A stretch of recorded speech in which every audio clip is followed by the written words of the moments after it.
Welcome to top Telugu TV. నేను మీ హేమ మాలిని. మరి ఈ రోజైతే మన స్టూడియోలో ఒక బ్యూటిఫుల్ గెస్ట్ అని చెప్తాను. బ్యూటిఫుల్ అన్నానంటే యాక్చువల్గా ఈయన్ని పరిచయం చేసే ముందు ఈయన చేసిన పని లేదంటే ఈయన కొరియోగ్రాఫ్ చేసినటువంటి స్టెప్స్ మామూలుగా వైరల్ అవ్వలేదు. వైరల్ అంటున్నారు, కొరియోగ్రఫీ అంటున్నారు. ఎందుకు ఏ సాంగ్ తెలుసా? కథలెన్నో చెప్తారు పాట విన్నారు కదా, ఫ్రమ్ ద కోర్ట్. అప్పటి నుంచి ఈ మాస్టర్ పేరు మారు మోగిపోతుంది. సో ఇంకా ఆలస్యం చేయకుండా మనతో పాటు ఈశ్వర్ పెంటి మాస్టర్ ఉన్నారు, ఆయనతో మాట్లాడేద్దాం.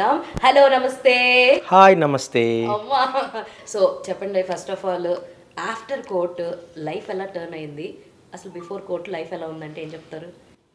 ఏం చెప్తామండి, ఏ టెక్నీషియన్కైనా, కొరియోగ్రఫర్కైనా, కెమెరామెన్, ఏ ఇండస్ట్రీలో ఏ ప్రొఫెషన్కైనా ఒక హిట్ వచ్చినప్పుడు ఫస్ట్ గుర్తింపు వస్తుంది. ఆ తర్వాత కొంతమందికి మనం ఓకే ఈ పర్సన్ని మనం ఇప్పటివరకు ఒకలా చూసాం కదా, ఈ హిట్ తర్వాత వాళ్ళకి మనం ఏంటో అర్థమవుతుంది. సో ఎగ్జాక్ట్గా కోర్ట్ ప్రేమలో సాంగ్ హిట్ అయిన తర్వాత నన్ను చాలామంది ఒక కోణంలో చూసేవాళ్ళు. కోర్ట్ తర్వాత నాకు నిజంగా చెప్పాలంటే ఇంకో కోణంలో ఓకే వీడు పనికి వస్తాడో అని కొంతమంది, లేదంటే ఓహో దీంట్లో ఇంత ఉందా అని కొంతమంది, తర్వాత ఇంకో మాస్టర్ వచ్చాడు కంటెంట్ అంటే బేసిక్గా మీకు తెలుసు చాలామంది మీరు కూడా ఇంటర్వ్యూ చేసి ఉంటారు, అంటే చాలామంది ఫ్రెండ్స్ కూడా డాన్స్ సాంగ్స్ చేయడానికి చాలామంది ఆప్షన్స్ ఉన్నారు. అంటే మీకు ఇంట్రడక్షన్ సాంగ్ చేయడానికి కానీ, ఐటమ్ సాంగ్ చేయాలన్నా, లేదంటే ఇంకేదైనా డాన్స్ సాంగ్ చేయాలంటే చాలా ఆప్షన్స్ ఉంటాయి. కానీ ఒక కంటెంట్ సాంగ్ చేయాలి అనేసరికి డైరెక్టర్తో పాటు కూర్చొని టైం స్పెండ్ చేసి పని చేయాలంటే ఆప్షన్స్ తక్కువ. ఎందుకంటే తెలుసు ఇప్పుడు నా ఏజ్ కానీ నాకన్నా నెక్స్ట్ జనరేషన్ కానీ ఆ పేషెన్స్ తక్కువ ఉంటుంది ఒక యాక్టర్ని ఫాలో అయ్యి అందులో లిమిటేషన్స్ ఎమోషన్స్ చెప్పాలని. సో నేను కరెక్ట్ సో సిచ్యువేషనల్ సాంగ్స్ ఏవైతే నేను చేశానో అలాంటి సాంగ్స్ ఇప్పుడు ఏదైనా చేస్తున్నాను కూడా. ఇప్పుడు అంటే కోర్ట్ తర్వాత నాకు అలాంటి సాంగ్స్ ఎక్కువ వస్తున్నాయి. సో కొన్ని పెద్ద ప్రాజెక్ట్స్ కూడా చేస్తున్నాను దానివల్ల. సో కోర్ట్ నాకు చాలా ఇచ్చింది. I have a straight away question. కోర్టుకు ముందు మీరు చేసిన ప్రాజెక్ట్స్ ఏమైనా ఉన్నాయా? అసలు నేను చేశానండి కానీ రికగ్నైజ్ కూడా అవ్వలేదు, ఉన్నాయండి. ఏంటి? ఇప్పుడు నేను మీకు చెప్తే మీరు అదా అంటారేమో. సో నా first cinema standup Rahul, Raj Tarun గారు, వర్షబుల్లమ్మ, అన్ని సాంగ్స్ చేశాను కానీ నేనని తెలియకపోవచ్చు. తర్వాత ఇంకో పెద్ద సినిమా విమానం, జీ5 వాళ్ళు ప్రొడ్యూస్ చేసిన సినిమా విమానం అనే సినిమా. దాంట్లో రేలా రేలా రేలా చాలా సాంగ్ ఫేమస్, నాన్న తండ్రి కొడుకుల ఎమోషన్ చెప్తాం, అది నేను చేశాను. దాని తర్వాత ప్రేమదేశం అనే సినిమా చేశాను. ప్రేమదేశం సారీ ఈ అమ్మాయి హీరోయిన్. సో తర్వాత ఆ సినిమా చేశాను. ఆ తర్వాత చాలా సినిమాలు ఉన్నాయి. కొన్ని సినిమాలు చేసిన నేను కూడా మర్చిపోయాను, ఎందుకంటే గుర్తింపు రానప్పుడు ఇంకొన్ని దాన్ని చెప్పుకున్నా కూడా వేస్ట్ అనేసి. కానీ ఇట్లాంటి కోర్ట్ అనే సినిమా కోసం అప్పటి నుంచి వెయిట్ చేస్తున్నా. ఇప్పుడు ఒక సినిమా వచ్చింది. కోర్ట్ తర్వాత ఇప్పుడు నేను ఏం చేసినా కూడా కొంచెం చేసినా కూడా అది గుర్తుపడుతున్నారు. ఎగ్జాక్ట్లీ, అదే పేరు వచ్చిన తర్వాత, పలుకుబడి వచ్చిన తర్వాత పలానావాడు మావాడే అంటారు అనమాట. అది తగులుతాయి కదండి, తప్పకుండా తగులుతాయి. ఇప్పుడు ఇప్పటి వరకు మాట్లాడినోడు కూడా బయటికి వెళ్ళి అరే మా తమ్ముడే, లేదంటే మా ఈశ్వర్, మా గుర్రుడే, లేదా మా దగ్గర నేర్చుకున్నాడు, లేదంటే మేమే చెప్పాము రా అప్పుడు కార్డు తీసుకోమని. ఇప్పుడు అట్లా స్టార్ట్ అయిపోద్ది అనమాట. అంటే మనతో మాట్లాడడం కూడా ఇష్టం లేని వాళ్ళు, ఆల్రెడీ మనకు చాలా రోజులు దూరంగా ఉన్న వాళ్ళు కూడా కాల్ చేసి అప్రిషియేట్ చేయడం, వాళ్ళు ఇప్పుడు మనతో ఫ్రెండ్షిప్ కోరుకోవడం, మనతో ఎప్పుడు పక్కనే ఉండాలని కోరుకోవడం అన్నీ జరుగుతున్నాయి. అది మనకు తెలుస్తుంది. ఎవరికి తెలియకపోయినా మనకు మన హార్ట్కి తెలుస్తుంది. ఓకే వీడు అప్పుడు ఎలా చూసాడు, ఆ కళ్ళు ఎలా చూసాయి, ఇప్పుడు అవే కళ్ళు ఎలా చూస్తాయి నన్ను. ఒకప్పుడు మనల్ని ఇలా క్వశ్చన్ మార్క్ చేసి వెంట అన్న వాళ్ళు ఇప్పుడు బాబు యూ ప్లీజ్ కమ్. అది ఆబ్వియస్గా ఎవరికి తెలియకపోయినా, ఈ ప్రపంచం ఎవరికి తెలియకపోయినా మనకు తెలుస్తుంది, మన మనస్సాక్షి తెలుస్తుంది. ఓకే ఈ రోజు ఇలా చూస్తున్నాడంటే నేను ఏదో చేశాను కాబట్టి, ఓకే నేను చేసింది పని వచ్చింది అంటే పనికి వచ్చింది అనేసి అర్థమవుద్ది. సో యాక్చువల్గా బేసిక్గా ఏ సాంగ్ అయినా సరే కొరియోగ్రాఫ్ చేయడానికి ఎన్ని డేస్ టైం తీసుకుంటారు? అండ్ మన ప్రేమల గురించి మాట్లాడుకుంటే hook step vent really viral. చాలా అంటే చాలా, నాకు తెలియదు మీరు చేసినప్పుడు ఇది హిట్ అవుతుందా లేదా అని అనుకున్నారో లేదో, I don't know, but it went like అసలు ట్రమాండరస్ రెస్పాన్స్ అనమాట. ఆ హుక్ స్టెప్ చేయడానికి ఎన్ని రోజులు పట్టింది? ఆ సాంగ్ కొరియోగ్రాఫ్ చేయడానికి ఎన్ని రోజులు పట్టింది? ఇప్పుడు ఫాల్ట్ ఏంటంటే మీలాంటి యాంకర్స్ కానీ ఎవరు అడిగినా హుక్ స్టెప్ గురించి మాత్రమే మాట్లాడుతున్నారు. కానీ ఇప్పుడు బేసిక్గా సాంగ్లో ఏముందంటే పోక్సో అనే యాక్ట్ కోసం మనం మాట్లాడుతున్నాం. ఆ సినిమాలో ఉంది ఒకే ఒక పాట, వాళ్ళు టీనేజర్స్, వాళ్ళ మధ్య జరిగే ఒక ఆ ఏజ్కి జరిగే లవ్ స్టోరీని చెప్పాలి. సో నేను వర్క్ చేసింది దాని మీద. సో ప్రతి లిరిక్ని వల్గారిటీ లేకుండా ఆ అమ్మాయి కానీ అబ్బాయి కానీ ఇద్దరు క్యారెక్టర్స్, చందు జాబిలిన్ క్యారెక్టర్స్ ఎక్కడ బ్యాడ్గా పోర్ట్రే అవ్వకుండా స్క్రీన్ మీద ఆ కేర్ తీసుకున్నాను. నేను నిజానికి చెప్పాలంటే మూమెంట్ని చాలా తక్కువ అంచనా వేసుకున్నాను.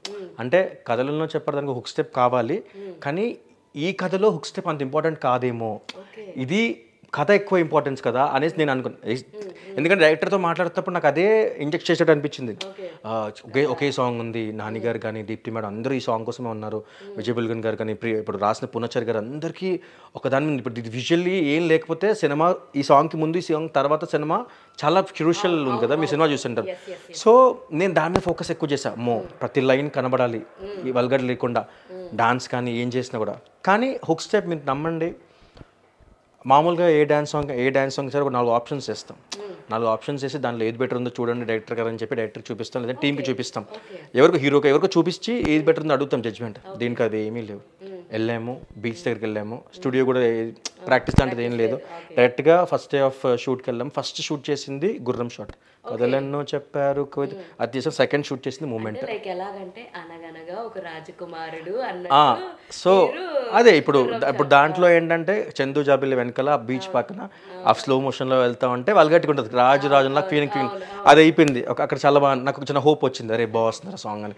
ఆ తర్వాత మూమెంట్ అన్నారు, మూమెంట్ ఏముందిలే, ఇది ఈ సాంగ్లో ఈ సినిమాకి మూమెంట్ ఎవరు పట్టించుకోరు అనేది నా జడ్జ్మెంట్ అప్పుడు. నేను ఇప్పుడు కానీ ఆడియన్స్ సినిమా లవర్స్ అందరు రాంగ్ అని ప్రూవ్ చేస్తారు. ఒక స్టెప్ వల్ల కూడా సాంగ్ చూస్తారు, ఆ సాంగ్ వల్ల కూడా సినిమా చూస్తారు. ఒక సాంగ్ సినిమాకి ఎంత మైలేజ్ వస్తుంది అనేది నాకు దీనివల్ల వచ్చింది, కోర్టు వల్ల ప్రూవ్ అయింది. చాలా మంది ప్రూవ్ అయింది, నాకు ప్రూవ్ అయింది. మూమెంట్కి అస్సలు కేర్ కూడా తీసుకోలే, అట్లీస్ట్ టైం కూడా తీసుకోలే. అక్కడ కెమెరా సెట్ చేసే లోపు ఇది రెస్టెన్స్ పెట్టి కథలెన్నో చెప్పారు. యాక్చువల్లీ చెప్పాలంటే మనం ఏదైనా కంపోజ్ చేసేటప్పుడు ఏం చేస్తాం, ఇలా ఏదో అంటాం, లేదంటే నాకు మామూలు కంపోజ్ చేసే ఇలా అన్నమే మూమెంట్, దాన్ని ఇలా అన్నా అంతే. యాక్చువల్లీ మీకు తెలుసు తర్వాత ట్రోల్స్ ఏవో వచ్చాయి బొమ్మరిల్లు అని చెప్పేసి, నేను కూడా హ్యాపీగా రిసీవ్ చేసుకున్నా. నాకు బొమ్మలు గీస్తే ఒకటి నానిగారు హోయినా హోయినా వచ్చాయి, కానీ లిటరల్లీ చెప్తున్నా నేనున్న అప్పుడు మూడ్కి అవేవి నాకు మైండ్లో లేవు. ఏం చేద్దాం రా, ఏదో చేద్దాం రా అని అంటున్నప్పుడు ఏదో ఇట్లా అని ఏదో చేస్తున్నాం హ్యాండ్స్ తోటే. పిల్లలు కదా, టచ్ చేసి చేయొద్దు, చూస్తూ చేసినా ఆ చిన్న రొమాంటిక్ వస్తుందేమో, ఏం చేద్దాం ఇట్లా అంటుంటే దాన్నే మూమెంట్ చేసాం. ఇట్లా అని వాటర్లో ఇంకోటి ఏంటంటే వాటర్లో ఆడతారు మూమెంట్. సో జంప్ చేసినప్పుడు ఆ వాటర్ స్ప్లాష్ రావాలి, వాటర్ ఎగరాలి. అరే జంప్ చేయండి రా అన్నప్పుడు ఊరికే జంప్ చేస్తే బాగోదు, ఓ 2 legs పెట్టండి రాను, అట్లా డిజైన్ అయింది అది. కానీ తర్వాత ఉంటారుగా మన వాళ్ళు రెడీగా ఏదైనా హిట్ అవుతుందంటే నువ్వు ఏం కష్టపడలేదురా, నువ్వు ఉట్టిదే కాపీగా చలో బై. నేను ఏమనుకున్నా అంటే అరే నేను కాపీ కొట్టినని చెప్పండి, నీకు పెద్ద సైంటిస్ట్ లాగా నువ్వు బొమ్మరిల్లు సాంగ్ రిలీజ్ డౌన్లోడ్ చేసుకొని కోర్ట్ సాంగ్ డౌన్లోడ్ చేసుకొని రెండు కింద పక్కన ఎడిట్ చేసి అప్లోడ్, నువ్వు టైం వేస్ట్ చేస్తున్నావు. నువ్వు ఎంత ఖాళీగా ఉన్నావు చెప్పు, నువ్వు ఎంత ఖాళీగా ఉన్నావు రా, నాకు అర్థం కాదు. సో నువ్వు అంత సరే. ఇంకో విషయం చెప్పిన, ఎవరైతే అది క్రియేట్ చేశారో అది పెట్టడం వల్ల కూడా సాంగ్కి వ్యూవర్షిప్ పెరిగింది. ఇంకోటి దానివల్ల కూడా నేనని తెలిసింది. అంటే ఒక ట్రోల్ వల్ల కూడా ఎవరు చేశారు ఈ మాస్టర్, అవునా నిజం కాపీ కొట్టాడా అని చెప్పి చూస్తే లేదు ఇది వేరు అది వేరు కదా, రెండు కూడా హిట్ సాంగ్సే కదా, రెండు హిట్ మూమెంట్సే కదా, ఇలా పాజిటివ్ వచ్చింది. నేను యాక్చువల్లీ ఒక హాఫ్ డే కొంచెం డిసప్పాయింట్ అయ్యా. ఏంట్రా ఇప్పుడే కదరా హిట్ సాంగ్, దాన్ని మనం ఏం అనుకోకుండా చేసాం, క్యాజువల్గా చేసాం కదా. అంటే స్టార్టింగ్ ఒకటే, మిగతాదంతా నార్మల్ మళ్ళీ మూమెంట్ అంతా. సో మన ఏంటంటే ఈజీగా వెళ్ళాలి, అసలు స్టెప్ మీద ఫోకస్ లేదు మనకి. ఆ తర్వాత అనుకున్నా, ఒకరు వచ్చి చెప్పి మాస్టర్ 2 హిట్ సాంగ్సే మాస్టర్, మూమెంట్ అనేది కామన్. ఇప్పుడు జనరేషన్కి మూమెంట్ ఎందుకు ట్రోల్ చేస్తున్నారంటే ఏది టాప్లో ట్రెండింగ్లో ఉంటుందో దాన్ని ట్రోల్ చేసి వాళ్ళు బతుకుతారు. సో ఇప్పుడు మీది టాప్ ట్రెండింగ్ టాపిక్, మీది ట్రెండింగ్ మూమెంట్, సో వాళ్ళు చేశారు, మీ ట్రెండింగ్ ఉందని హ్యాపీ ఫీల్ అవ్వండి. వాడెవడో ఒక లింక్ పెట్టాడని చెప్పి అది అనుకోకండి, ఏం కాదు అని చెప్పినప్పుడు చలో పోయా కదా, మనం ట్రెండింగ్ కాబట్టి వాడు ట్రోల్ చేస్తున్నాడు. లేదంటే ఎందుకు ట్రోల్ చేస్తాడు వాడికి మైలేజ్ ఎలా వస్తుంది. ఇప్పుడు వాడు నా పేరు చెప్పి లేదా నేను ఏదో చేశానని చెప్పి వాడు ట్రెండింగ్ తెచ్చుకోవాలి. తెచ్చుకుంటే అప్పుడు ఓకే 2 హిట్ సాంగ్స్, అవును సాంగ్ ఎట్లా హిట్ అయింది, ఓకే అప్పుడు నేను కొన్ని క్యాలిక్యులేషన్స్ చేసుకుని అప్పుడు కొంచెం మనశ్శాంతిగా ఉన్నాను అనమాట. సో ఆ తర్వాత ఇమీడియట్ గా చేసిన ప్రాజెక్ట్ #సింగిల్. ఆ తర్వాత సెకండ్ హిట్ అంటే దాని తర్వాత రిలీజ్ ఒక సినిమా రిలీజ్ అయింది, అది ఏవం అని. ఆ తర్వాత పెద్ద ఆడలేదు అనుకుంటా, కానీ ఇప్పుడు #సింగిల్ మంచి హిట్ అయింది, #సింగిల్ సినిమా మంచిగా సక్సెస్ అయింది. యా, అయితే #సింగిల్ అన్నాం కాబట్టి I tell you few things. మీరు ఇన్స్టాలో I have seen one post with Vennela Kishore గారు, #సింగిల్ కాబట్టి ఆయన కూడా సెకండ్ హీరో నేనని చెప్పుకుంటూ తిరుగుతారు. లేదు, ఆయన సెకండ్ హీరోనే. అవును, యా అంటే ఆయన చెప్పడం అలా చెప్తున్నారు కదా, I was telling in that way. So అందులో ఒక పోస్ట్ చూసాను, గెస్ వాట్ ఈస్ హ్యాపెనింగ్ అని చెప్పి, ఏదో ఇట్లా మీరు ఫుల్ డిస్కషన్ జరుగుతుంది, మీరు ఏదో హ్యాండ్స్ తో ఒక మూమెంట్ చేస్తున్నారు. నేనైతే కాస్త గెస్ చేశాను అది. గెస్ చేశారా? అయినా మీరు పెద్ద పెద్దవే గెస్ చేశారు, ఇట్లాంటివి ఎందుకు గెస్ చేశారు? మీరు గెస్సింగ్ ఎక్స్పెక్ట్ కదా. అవునవును, అలా అలా కుదురుతూ ఉందన్నమాట నాకు. సరే చెప్పండి, ఏంటది? అర్థమయ్యి అర్థం కానట్టుగా ఉంటుంది, మీకు అర్థమై ఉంటుంది మేబీ. 2 రకాలైతే చెప్తాను నేను. ఫస్ట్ అయితే మన శివయ్య అని, అవును, ఇంకోటి అయితే మేబీ షారుఖ్ ఖాన్ గారి పోజ్ కూడా అయ్యుండొచ్చు ఇలాగా. ఇది కవరింగ్ ఫస్ట్.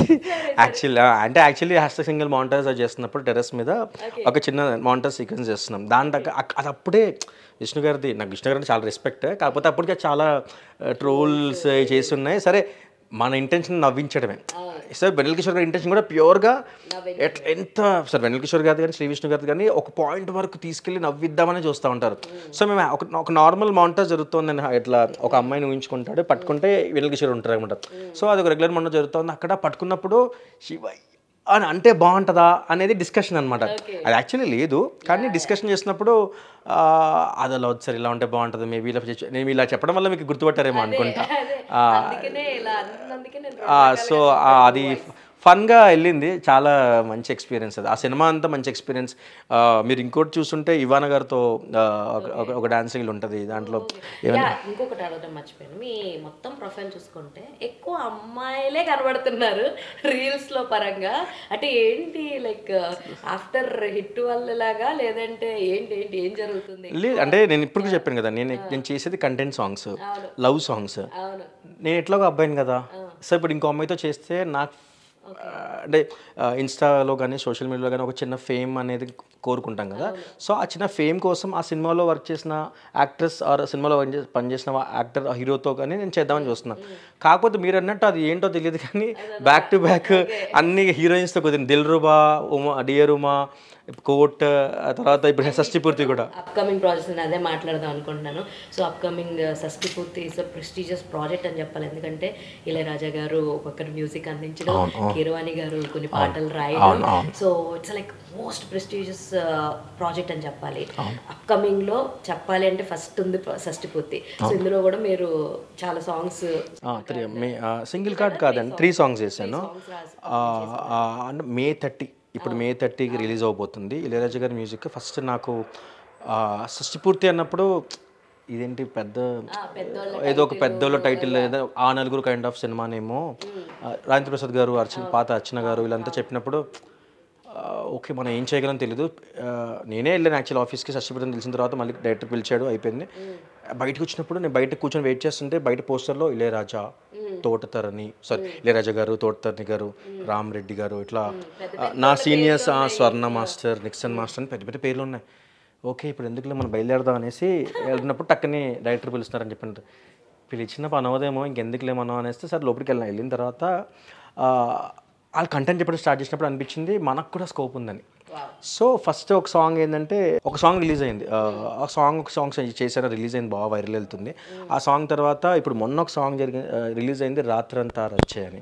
సో ఒక సాంగ్ అయిన తర్వాత ఈ సాంగ్కి కంప్లీట్ ఒక 60-70 1 year దగ్గర సెట్ వేసి తోటతరణి గారి సెట్లో ఇళయరాజా గారి కైండ్ ఆఫ్ రొమాంటిక్ సాంగ్తో ఒక సాంగ్ చేయాలి. అప్పటివరకు నేను చేసిందంతా quote kind of content songs. నన్ను ఫస్ట్ టైం నమ్మి డైరెక్టర్ అంత పెద్ద సెట్లో, అది కూడా రొమాంటిక్ డాన్స్ అంతా ఉంటుంది, చాలా టెక్నికల్గా, చాలా నేను చేసిన టెక్నికల్గా చాలా పెద్ద సాంగ్, ఫినాన్షియల్ అంటే ఖర్చుకు కూడా పెద్ద సాంగ్. నన్ను నమ్మి సెట్స్ రామోజీ ఫిల్మ్ సిటీలో పెద్ద పెద్ద సెట్స్ వేసి సాంగ్ చేస్తున్నాం. ఒక రాత్రంతా రచ్చే నువ్వంటే పిచ్చి అని ఇళయరాజా గారి కైండ్ ఆఫ్ రొమాంటిక్ సాంగ్ అది. దాని తర్వాత ఇంకొక సాంగ్ రిలీజ్ అవ్వలేదు, అది కూడా బాగుంటుంది, ఒట్టు పెట్టు రాజా అనే సాంగ్ అది. సో వెయిట్ అంటే నాకు ఒకటే ఏమనిపించింది అంటే చాలా తక్కువ టైంలో నాతోటి కొరియోగ్రాఫర్స్లో నేను ఒక లక్కీగా అనుకునే విషయం ఏంటంటే చాలా తక్కువ టైంలో ఇళయరాజా గారు చూసి నేను కొరియోగ్రఫీ చేశాను. అది హై అనిపిస్తుంది కదా. చాలా అంటే చాలా మందికి ఇళయరాజా ఇస్ అన్ ఎమోషన్. ఆయన పాటలు వింటూ ఎన్నో ఆయన్ని బీట్ చేసేవాళ్ళు లేరు, రారు కూడా తెలిసి.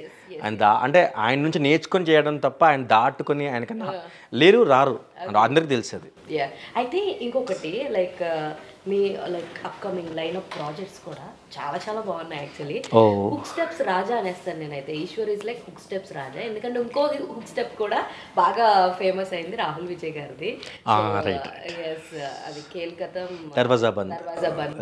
సో ఆ హుక్ స్టెప్ కూడా రాహుల్ విజయ్ గారు వేస్తుంటేనే చాలా బాగుంది.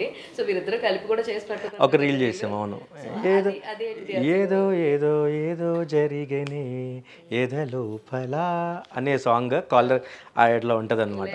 అదే అలా ఉంటుంది. మీరు బాగా డాన్స్ చేస్తున్నారు కాదు, మీరు బాగా పాడుతున్నారు. జస్ట్ సాంగ్ మీరు చెప్తుంటే హమ్ చేసుకోవాలనిపించింది. సో మీకు గొప్ప థింగ్ ఏంటంటే ఈ సాంగ్ కూడా పూర్ణాచారి గారు రాశారు. అంటే సేమ్ కోట్ కాంబినేషన్ లాగా ఇద్దరు కాంబినేషన్ అదిరిపోతుంది అనమాట.